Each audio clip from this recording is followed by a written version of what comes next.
বহুত এসপি রক্তচক্ষু দেখেছি, বহুত ডিসি রক্তচক্ষু দেখেছি। আর তাহের বাহিনী গডফাদারের রক্তচক্ষু তো আমাদের কাছে খুব মাউলি সাধারণ ছিল। আমি জেলার দায়িত্ব নেওয়ার পর ঠিক আন্দোলন সংগ্রাম যখন খুব পিক টাইম, হাসিনার বিরুদ্ধে এক দফার আন্দোলন, বারবার জেলে গিয়েছি, হামলা মামলা অত্যাচার নির্যাতন, বাড়িতে হামলা, শুধু আমি নয়, খায়ের ভুইয়া, নিজাম সাহেব, সাবু সাহেব সহ সবার উপরে, হাসিফ সাহেব সবার উপরে, আপনাদের উপরে। আমরা যত প্রতিবাদী হয়েছি ততবার গ্রেপ্তার হয়েছি। গ্রেপ্তারকে আমরা কখনো ভয় পাইনি, আমরা কখনো হাসিনার কাছে মাথা নত করি নাই।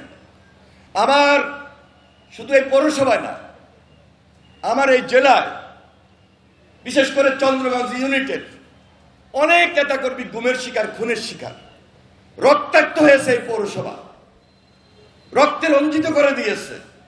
তারপরও এলাকার মানুষকে আমরা কেউ কাউকে ছেড়ে যাই নাই এবং হাসিনার কাছে মাথা নত করি নাই। সন্ত্রাস, অত্যাচার, নির্যাতন, বরং বীর দর্পে আমরা লক্ষ্মীপুরে চলেছি। আমার বাড়িতে হামলা হয়েছে, সৌমিয়ার বাড়িতে হামলা হয়েছে, তারপরেও আমরা পালাই যাই নাই। বহুত এসপি রক্তচক্ষু দেখেছি, বহুত ডিসি রক্তচক্ষু দেখেছি। আর তাহের বাহিনী গডফাদারের রক্তচক্ষু তো আমাদের কাছে খুব মাউলি সাধারণ ছিল।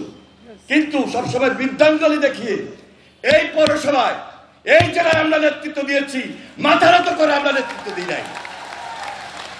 কিন্তু প্রকৃত সংগঠন গড়ার ক্ষেত্রে যে ভূমিকাটা নেওয়া দরকার ছিল, সুযোগের অভাবে, আন্দোলনের কারণে সেটা করতে পারি নাই।